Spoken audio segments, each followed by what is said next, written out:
มือนี้ก็ฝากท้องไว้กับร้านของกินซุปอีกแล้วทุกคนมือนี้เป็นร้านเฮ็ดแนวกินเนาะก็เลยมาแวะซื้อของกินซุปอยู่หน้าตลาดน้อยบ้านลักซี่นี่นะทุกคน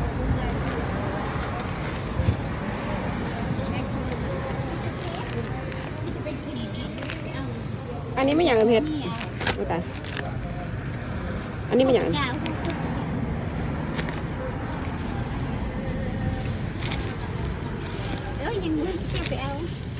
อันนี้ไม่อย่างส้มอ่ะอันนี้ก็ส้มเบอร์เพชร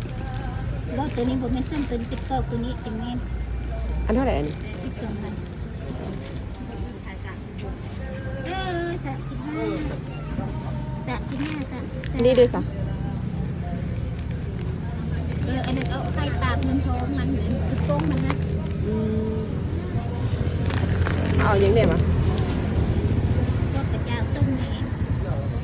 เอาอันนี้ก็ได้เปลี่ยนเอาอันนั้นเอาก็ได้เอาส้มเอาก็ได้แหละเด็ดเลยโอเค